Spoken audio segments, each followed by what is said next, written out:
Let's do this. Okay, I've got Can you still the hear me? yeah, yeah, perfect. So I'm going to share Okay. my screen with the stage. I'm going to get that article up that we've written, and let's go through Yeah. that, shall we? Yeah. I just lost everyone, so I don't know how to get back into the thing now. Okay. IMA. There we go. Opa. Can you guys Yay. see the screen? Let me know in the chat if you I can. I can I can. Yes. That's This is good. the mini update. Are we gonna do the deep dive into my technical update or not? I'm gonna bore everybody to death.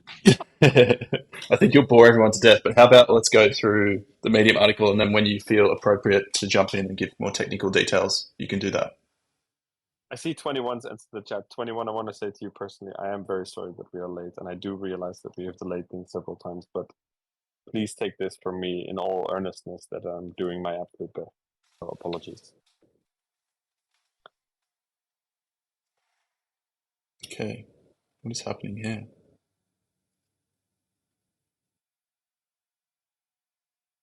What's happening Can here? you, Should start. You have to talk, I think.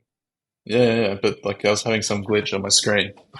You guys probably didn't see it, but doing some weird Yeah. shit. Okay, so we've got the roadmap. This has been revised since we last updated it in Q2. Um, a few reasons. I'll let Bull go into the more technical details, but overall, it was. I think we spoke to this a number of times in the discussion around the app in the channels there, where we originally were developing our own charting library, but that was quite ambitious at the get go, and we got quite a well way through that, and to the point where we were starting to render things on charts, and you saw that in app with the test version. But then it came to a bit of a halt with thinking about the future and how are we going to maintain this charting library? Are we going to have order flow pumping in and all of that sort of stuff? Is that going to be something that's sustainable into the future? And after some thinking, the conclusion was probably not. It's much makes much more sense to use TradingView's updated library, which is actually quite nice now. We use the first or whatever edition that we had in Lambda 1, and that worked well for us at the time. But they've since come through, and you see apps like Velo who are doing similar things to what we are doing, and they're using TradingView's new library. So with that, you can enter custom data, you can render economic calendars on the charts, you can input all the funding data, the more granular order flow data. We can stream that straight in, which we've been scraping and making sure that the data infrastructure in the meantime has been solid, which it has up to this point, which we're pretty happy with. So now it's the point where tying a few loose ends up, but I'll let Bull speak more to what's happening with the charting because that's the first item on the roadmap, and quite a big one, massive one actually. Yeah, I think that there are two big things running in tandem right now: is the charting strike on the back end and all the things that come around that, like the data pipelines, which I've described in detail in the app updates, and the macro dashboard. So the developers we've hired have been working tirelessly on that. As you can see in the app discussion, you can see their commit logs. Um, those are those two big blobs are the things that we really want to release within September. So TradFi Data has already been streaming into the platform for quite a while, the newsfeed as well, the economic calendar as well. They are now working on the UI part, so the front end of the macro dashboard. I think, Ted, we have another meeting with them on Tuesday, if I'm not mistaken, where we're Yeah, looking at what to prepare for release. So they should be very, very close to pushing that live. So that one for September will definitely hit the target. For the advanced charting, so I think we've described this in exhaustion. I think that people are quite tired of hearing it, but we had the whole reorganization of what we were going to do. However, since then, we have managed to finish the rework of the entire backend. We've now got 10-second data incoming. We've got tick by tick data incoming in the front end. We can follow liquidations live. We can distinguish between buy and sell volume. We can do far more cooler stuff than we have done before with the indicators. And the indicators are now being properly generated on the backend, which also then powers the alert system and the screener. So all of these things are very interconnected, and that made it kind of difficult. And then there's this big summer holidays cap. It's I've tried for several years to work throughout the summer holidays. It just doesn't really work that well with 4 kids now. Um, but yeah, I mean, since we got back, we've been working on this quite intensely. saying hello to my baby son. Nice. Working on this quite intensely, and we are nearing readiness for release. So that's quite exciting. So I'm hoping that I can get this done within the next 8 days. We're definitely on the last couple of steps. If I'm not able to, or I feel delayed in any way, I will know that in the coming couple of days. So before Monday for sure. But the aim is for sure before the end of September, because we're there. There's one hiccup right now, is that TradingView has revoked almost everybody's access to the charting library. We obviously have copies of everything, of the documentation and so forth. It's not the ideal situation to be in. We've asked them 2 weeks ago to reinstate our access. They sent some obscure email, I think around the 17th of August, saying that we needed to jump through 7 hoops to reactivate the system within 7 days, or we'd lose access. And obviously, I didn't catch that email. But so far, that is currently our only obstacle. Like, all the other obstacles have been solved with regards to charting engine, data pipeline, generating strike, and all of the other methods that are required for that. And I mean, it doesn't sound like a lot because we're just reworking the charting page. But what will happen is that the charts will be far, far, far faster, especially when you're scrolling back in history. It will be a lot faster to retrieve the data. We can go deeper in terms of time frames. We have better live streaming data, and we have support for multiple exchanges already built in, as well as the complete unblocking for the alerts and screener. So it's not like we need to develop all of those things from scratch. Like, those are now unlocked because we have this working. So that's quite exciting, in my opinion. Yeah, absolutely. Is there any further like technical stuff, I guess, as far as I think that the people like some people understand, but the majority see the UI stuff as an update, but underneath the surface, the data that's flowing in is actually quite intense, and we've managed to mitigate issues surrounding that now, and it's flowing quite well since about Yeah, March. I know the macro stuff, the news feeds, that's all been ready since about then. It's only now that we're getting to the UI, but with the Binance data, with all of the exchange data, we've parameterized it so it's plug in exchange, plug in yeah, pair, and you can get a full stream, right? And it's storing yeah. that data It's on a it, Yeah, UI and backend is like an iceberg. So it's like 2/10 maybe on the front end, and then 8/10 on the back end. So there's a lot of hidden work, which is a shame. I tried taking the Discord with me for an entire day of what does it look like in a day of Bool working on backend stuff. I think I lost 90% of the people in chat yeah. anyway, but but it It's was like fun cool, to man. Just push an update. yeah, nice. But when can we touch it? Yeah, that's fine. yeah, yeah, So which totally understand. yeah, so that's that. I think that we're here mostly to answer questions and to make sure that people feel like their voices are heard. Um, it can be anything from feature suggestions to questions about upcoming things that we've shared in the roadmap, criticism, anything. We're completely open here to answer what you need to be answered, what you need answered. Yeah. So shall we spend? I don't think we should spend too much time on a Medium article that people have probably already read. Let's Yeah, open up to the floor or take comments, suggestions, and we'll read through them here while you guys are with us. This is all being recorded, by the way, for people who are not here with us at the moment. yeah. I think next time, Ted, we need to make sure that we remind the Discord to send in some questions so that we can cover a list of them already as well Yeah. in the AMA. I think a risk exposure by API. I could just think of one of those. Yeah, so the Binance API or Exchange APIs, they have a vested interest in making sure that their APIs are accessible, because a lot of ecosystem protocols and components depend on that API. So they need to be there. I'm not afraid for that reason that Binance API is synced. We also have, and this is part of the backend, we have a massive list of on-demand proxies and circumvention methodologies to make sure that we have access to the data whenever we need to have access. TV, TradingView, yeah, that's one of the reasons why we started on the path of developing our own visualization mechanism and then abandoned it, because it's just an entire product on its own. Very honestly, TV is an issue because it is a major component where we render charts with. And as happened in August, they can just revoke access. It doesn't mean that the app stops working, but it makes it 10 times more difficult to develop changes or to keep up to date with the latest that's happening on that end.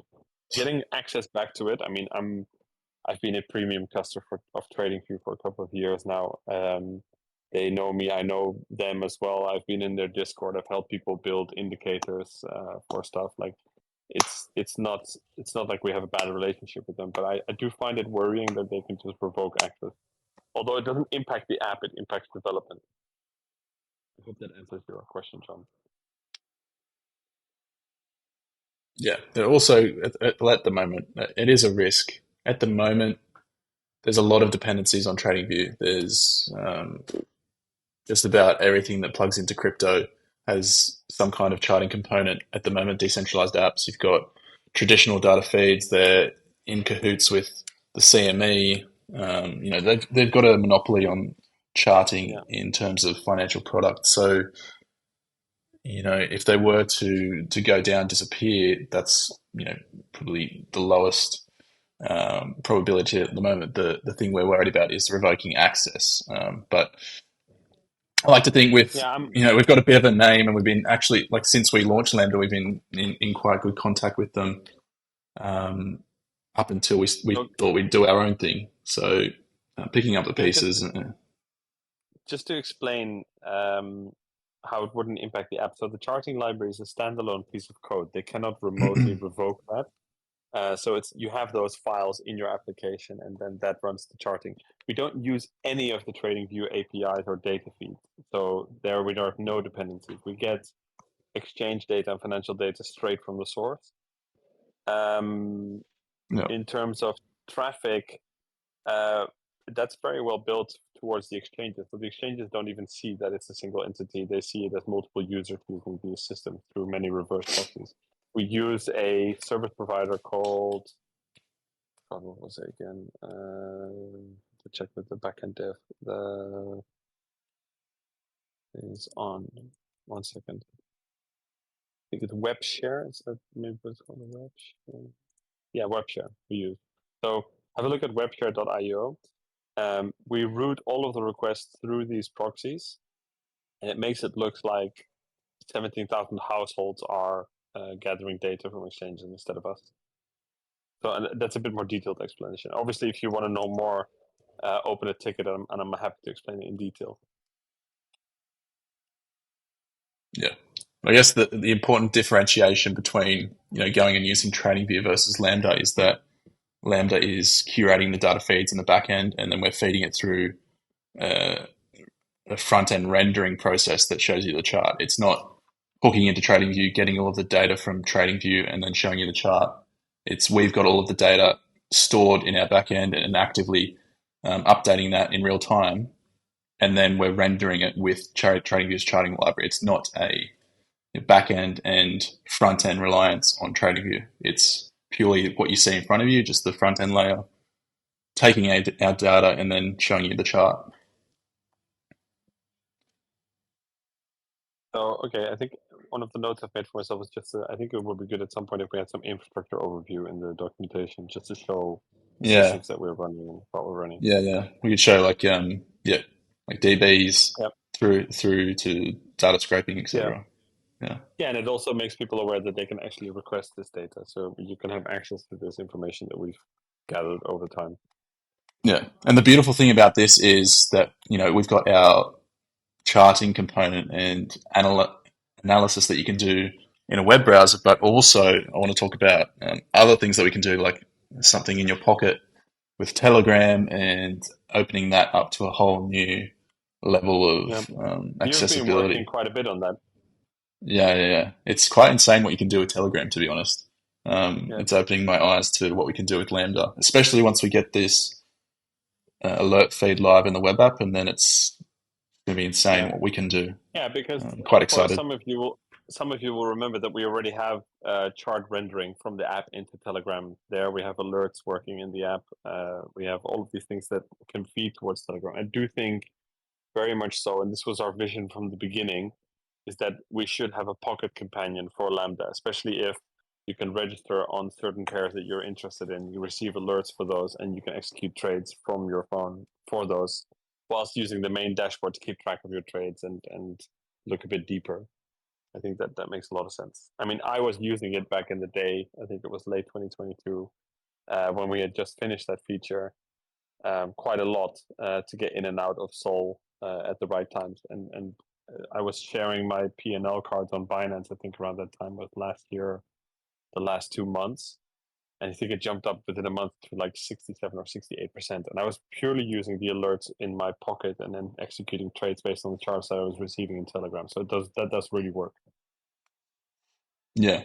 Yeah. So I want to get up just while we've got everyone's attention, and just draw like where I think we can take this. So this is what Bull and I were thinking about a while back. But if we look, so we'll have like this is my very limited knowledge of what we're doing on the dev end of things. So we've got a database where we're storing all of our data um, over here.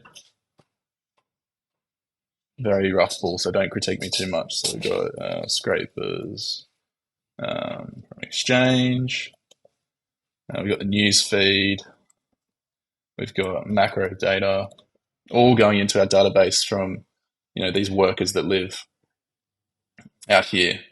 So all these different workers that are feeding us data to the database. So then from the database, we can go and do whatever we want to do with that data, whether it be macro data, um, on-chain data, centralized exchange data, and we can feed that to the main instance being the web app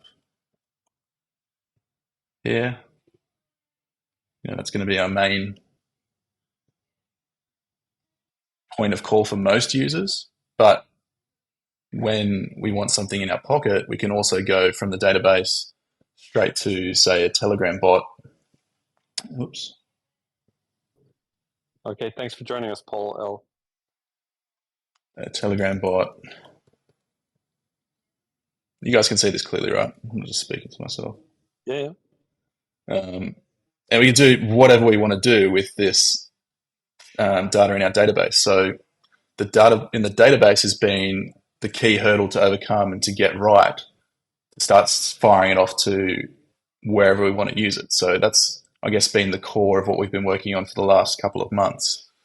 In the meantime, while everyone's been saying when update, it's getting this database stuff ready so that then we can go, all right, you guys want a Telegram app? We can build a Telegram app and we can just pull JSON objects from the database, manipulate it however we want, and then show you in the web app, in the Telegram bot, in some other interface that we don't even know that we could use yet. But I see like my focus in the last couple of months has been thinking about how we can show macro data charts, especially in Telegram, how we can get news feeds in Telegram. So like you see like people like Tree News, you see all of these other news feeds on Twitter. We can pick up the same news and then create an alert in Telegram. Do you want to trade this? Yes, no. Do you want to trade on chain? Do you want to trade on centralized exchange? So that's where we can take all of this just at a very high level. So I guess what we've been doing, my point here is getting all of these workers that live below the database in the scrapers, getting them right, creating that database, and doing some quality controls on that over the last couple of months to make sure it's live, it's running, there's data purity, it's one-to-one with the source, curating that database, and then we can go, all right, let's build the front end for the web app, which we're doing now. Let's create a Telegram bot, which I've been building a concept for, and whatever else we can do is the sky's the limit, really. If there's suggestions, please reach out if you think something could have potential. Like you've seen the wave of Telegram bots. We've been a bit late on that, but you don't necessarily have to be first to market with these things. You just have to be the best at the end of the day. That's my little ramble. Yeah, I think that's good. I think that we should release the stuff on the roadmap initially first, and just make sure that we deliver. I think we've got some trust building to do as well, because we faced a lot of setbacks, and I think we lost some trust in the process. Yeah.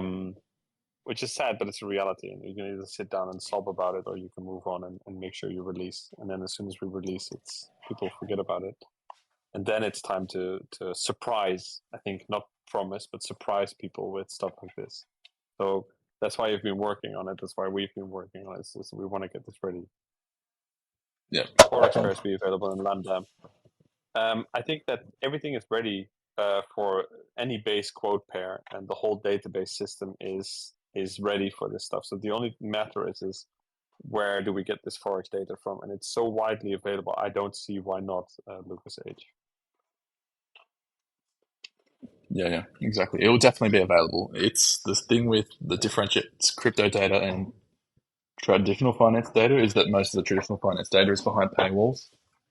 Um, but we have got a source that we're working on. It's just it's not as pure as what the crypto feeds are at the moment, but we'll get there.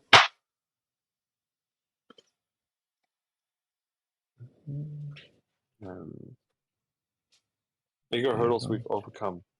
So on the topic of those, so Bro says, on the topic of those setbacks, to perhaps make people more aware of the reasons for the delay, perhaps you can go into detail about some of the bigger hurdles we've overcome. Yeah, so a large part of it can be attributed to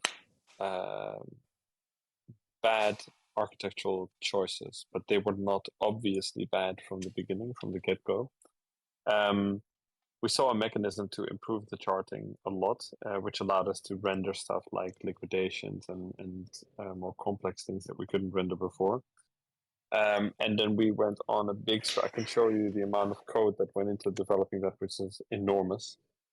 And that was a bad choice, because it turned out to work in the end after a lot of effort. But then we realized, like, holy shit, if we ever want to do anything different here, or we want to add stuff, this is going to really set us back. So then we had to reverse engineer all of that.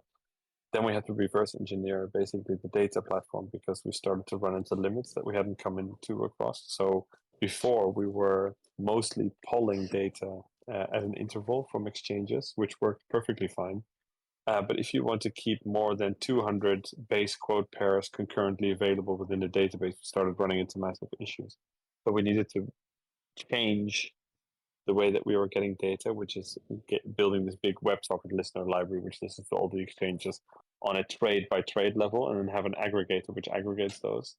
Then we needed to make sure that, because strike was slow because it was calculated on the front end, we needed to transfer the whole strike to the back end and calculate all the signals on the back end. So basically had to transfer something which was in one language to another language, and then make it run fast, which is the hardest part, on, in the end, thousands of base quote pairs, because you've got multiple exchanges times multiple pairs times multiple time frames. So that's a lot of work. I think that we ran, Dutch people, we would say that we ran from the drip into the rain.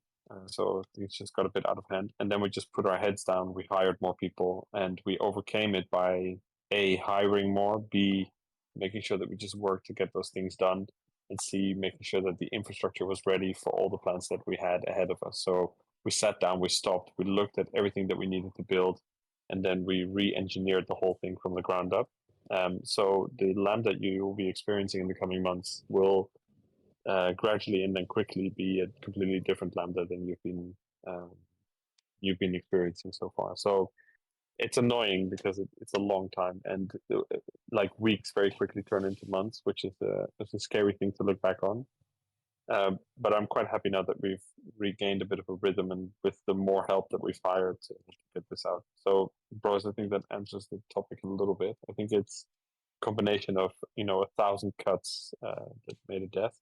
Then these das is Hostile Evolved. Yes, absolutely. However, you might not see him talk a lot about Lambda, because I don't think that's smart, and he has a good reason for it. This is why waste that ammunition on something that is not there yet, but is nearly there yet. So as soon as it's there and people are happy and we've gotten good feedback, I think that that's the moment to really start shouting from the roofs. And I think that his channel, it will very quickly deteriorate if he is constantly shilling Lambda, even though the stuff is not finished yet. So I think that it's much better to calmly but deeply explain new things that are being released and how they help him in his trading on a day-to-day basis. So yes, he's absolutely involved.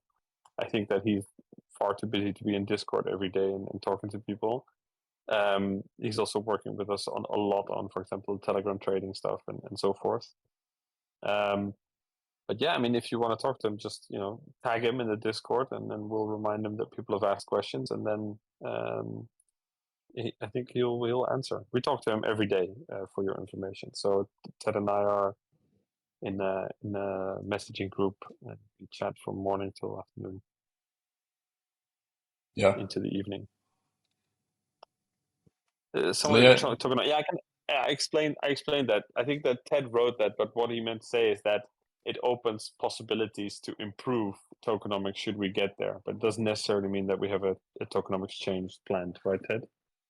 yeah, it's more speaking to the fact that if we were to have a Telegram instance or rethinking how we're going to integrate sex execution and things like that, there is the opportunity to rethink the tokenomic a little bit and perhaps incentivize the what's the word, use of the Lambda token a bit more. Yeah, just accelerate the usage, I would say. Yeah.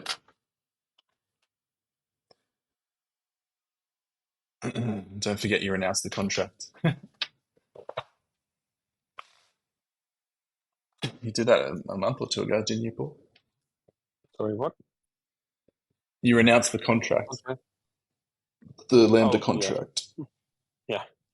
No, we won't increase supply or anything like that. That's a fundamental change, which I don't think is ever fair to do, because people buy into a project when those things are set in stone and they are just facts, right? I don't think you can change that post fact. I think that the only thing that we could do is create more products and more avenues where more token burn is encouraged. I think that that's the tokenomic changes that Ted was referring to, which in essence is just increasing usage. It's nothing to do with the tokens. Yeah, exactly.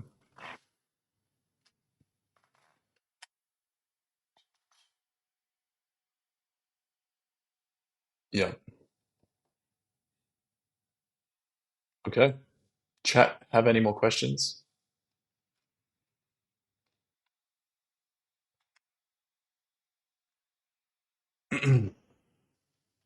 Question, by the way, how is it actually with the marketing? Since a while ago it was said that Hoss and Ted work on it. If those are said.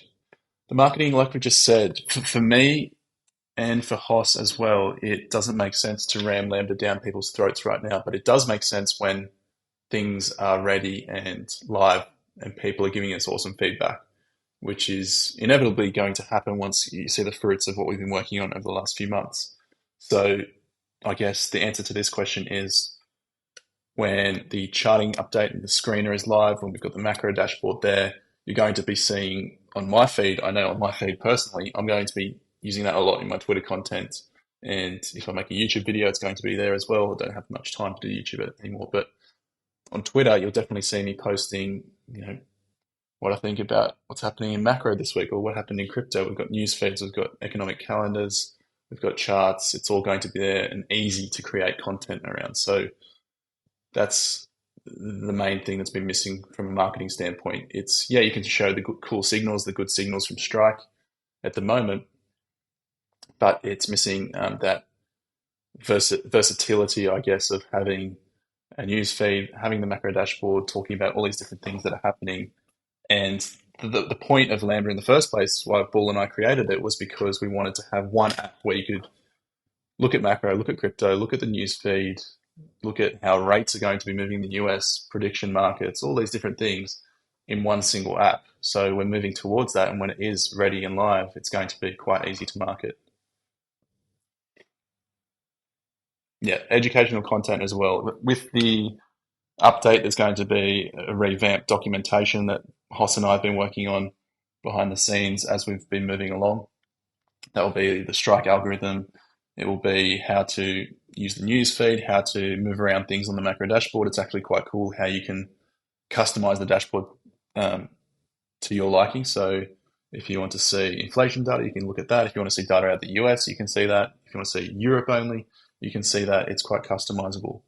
So um, the TLDR is there's going to be plenty of content to share. And I know myself, I'll be sharing it. Hoss likes to do things in a bit more of a curated way, but on the fly, I will definitely be posting as much as I can about the new updates and just generally how, because I'm looking at other sources or looking at my charts in Python to share, but now I'll be able to do them from Lambda, which will be quite cool and quite satisfying actually.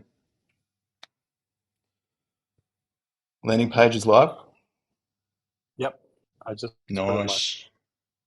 Oh yeah, I've got it here. Nice. Yeah, the Epic.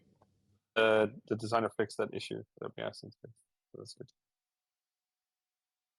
Nice. Perfect. That's off the list. Thank God. Yeah, Okay, works well. Nice one. nice. Yeah, it's just a landing page at the moment, and then we'll expand it as the features get released.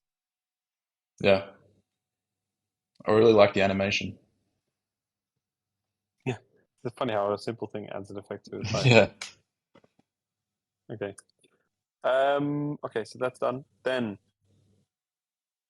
forms about new exchange. Just Lava token. So, I think I'm using the same.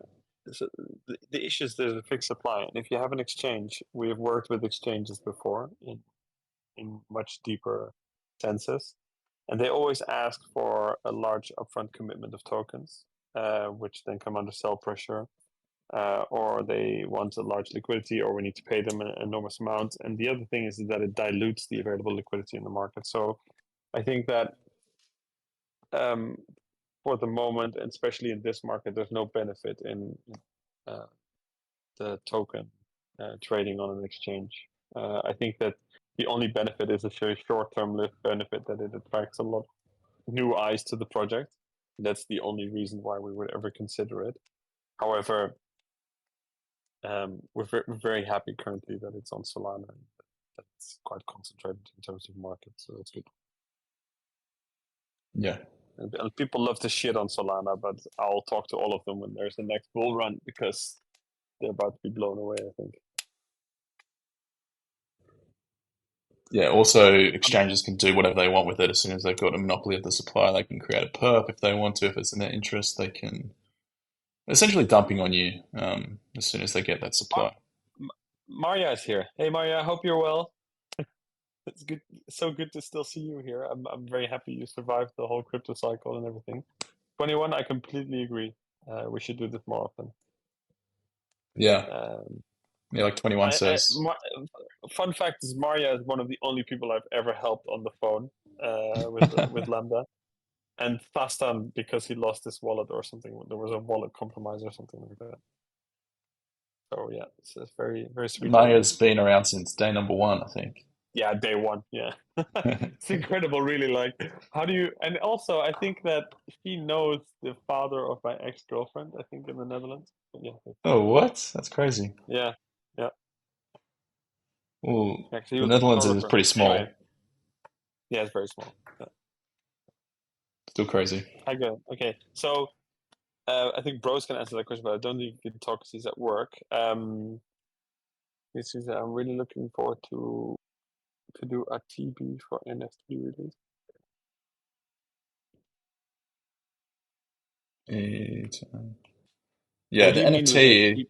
The NFTs are ready. We just need to make sure that the roadmap is executed Delivered? Yeah. before. Yeah, like we want to get the charts out. We want to get Lambda to a point where people, knocking down the door to get access, and then we can, get the NFTs out of the way. I think. Yeah, I think, and it's also because the people that want to sell those NFTs, and just so people know, there was a group of about 500 users in the beginning. They all came within 3 days. It was absolutely crazy, but that was a beautiful period. It was really cool.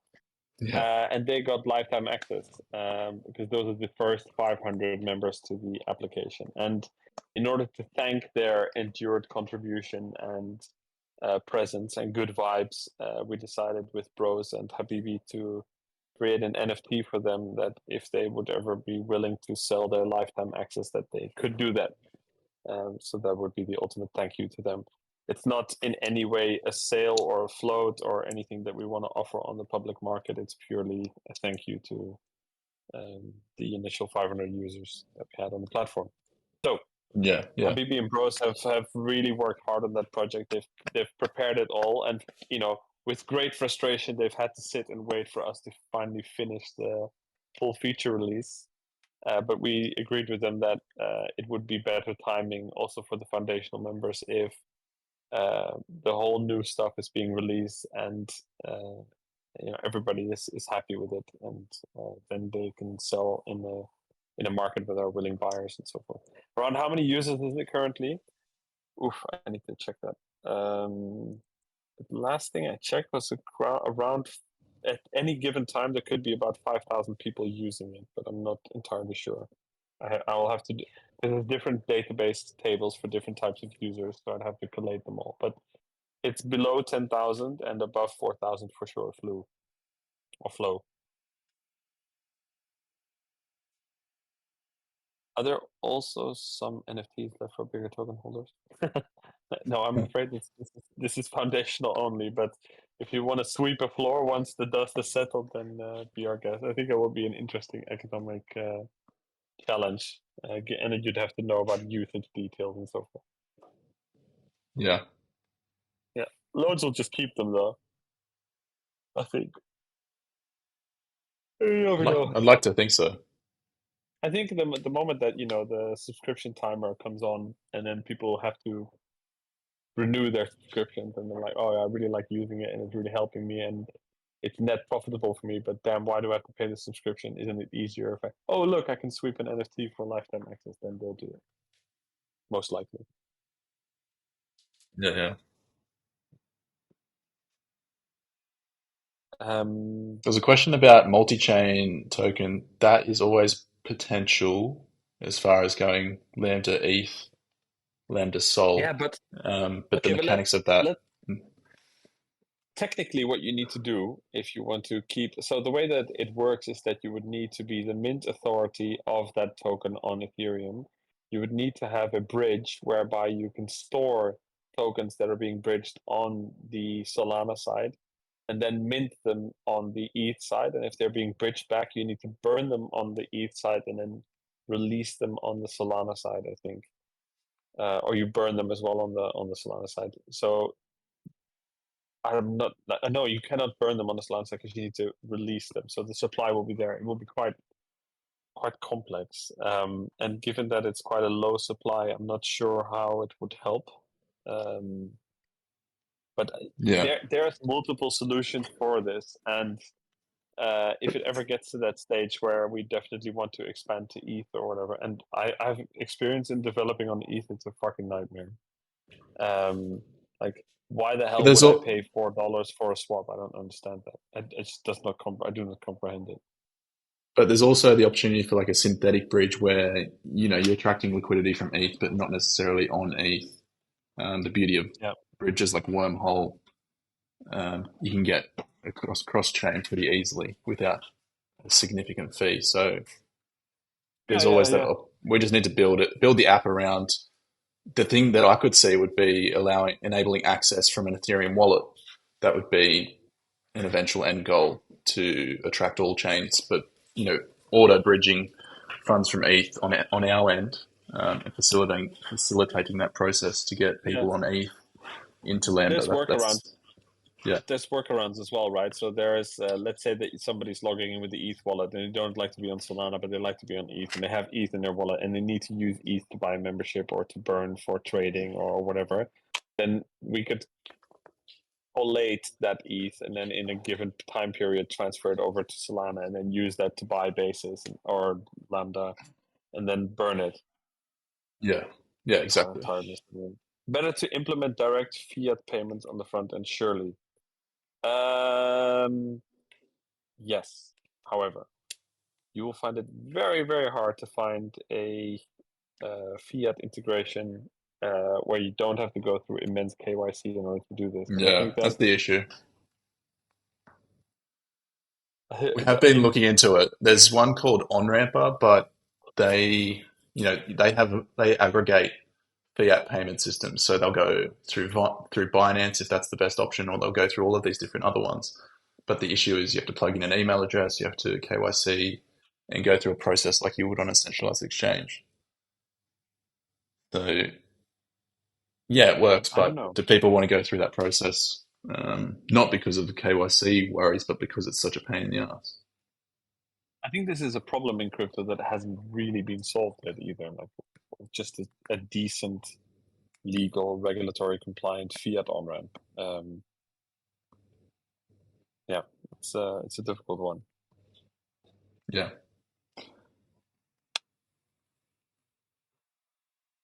it is possible though, but we need to do some more investigating.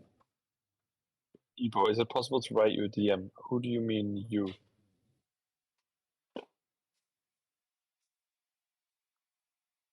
You can send anyone a DM. The question is whether they'll answer. I'll answer for sure.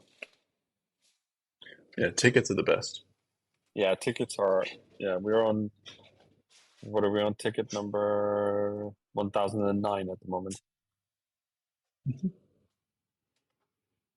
That's nuts. Because if you raise a ticket, then any one of the team can butt in. So if somebody's indisposed, another person can butt in and help. So there's always someone around the clock to help out. Yep. Also, DMs are dangerous. I get so many, and the scammers have become very sophisticated in DMs. There's a recent scam which some people I know fell for, which is, "Hey, we're from so and so magazine. We would like to do an interview and have your project exposed. Could you provide some details?" Then they start chatting with you, and then you're sort of lulled into a false sense of security. Then they take you to a site to enter the rest of your content to help you with the article. And as soon as you connect your wallet and you make one misclick, you lose everything. So I don't Yeah. know. I try to stay out of DMs.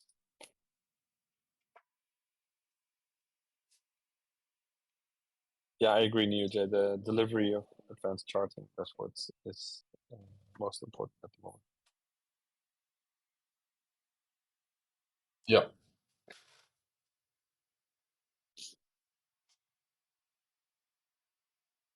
This is the way. Nice This is man. the way. Star Wars fan. Or Star Trek. What is it? This is the way Star Trek, isn't I never watched it? Star Trek, to be honest. Huh.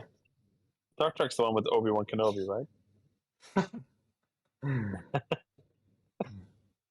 Obi-2 Kenobi. R5D3. Yes, the Grogu and the Mandalorian. And it's the bounty hunter. Or something like that. Anyway, so let's not ramble. We've got plenty to do. We should just immediately schedule the next AMA, Ted. So shall we do that in the middle of September? Yeah, let's do it. So let's schedule that for the middle of October. Sorry, or the Best for me beginning of October. What is, do you prefer? I think, like the first week of September. No, for October, sorry. First week of October. Yeah, I think that's a good one. So the end of the like Friday, first week of October. Uh, geez, I need some coffee because I'm losing it. That would be good because then, if everything goes well, we should be able to discuss the new updates and where we stand on the other ones. Absolute immense. I think it's good to keep a rhythm in. Also, for the next AMA, we need to start gathering questions beforehand because this was more of a fireside chat than an AMA. I remember AMAs where we had to go through Excel sheets of questions, so I think that would be a good one. I think Yeah, perhaps it can be a little bot to submit an AMA question or something like that. that's a good idea. Store in DB. Yep. Ooh. All Are you right. saying it's a task for me? Well, I don't know. You are a lead developer now, so All right, let's. I think we got through a lot. It's actually yeah, quite good, even though there was only yeah, 20 or so people here. But appreciate the yeah. questions. Hopefully, you guys got further insight on where we're at, where we're going, and we'll schedule that next AMA for the first Friday. It would be Yeah. around the 5th or So let's something, just I set the think. date. Can we set the date? Calendar. Let me just open It's the the calendar. 6th of October. 6th of That should October. do. Looks like a good one. Yeah. Okay, Flip. Yeah. If you can write a bot, that would be cool. Probably best in JavaScript, Yeah. but Easy. Maxo, Evo, Dankru 3000, Flu, 21, Tolu, Neo J, Maria, Lucas H, Mayo, 107, Leo 111, David H, Aryan 73, Aryon, These Das, Chamber Fox, John, Inicio, and Truls. Thank you so much. I really appreciate it. epic. All Python. right, Oh, you guys send me what you got, Flu, and we'll have a look. enjoy your weekend. Yeah, guys. Have a great Yes. weekend. All right, bye. Ciao.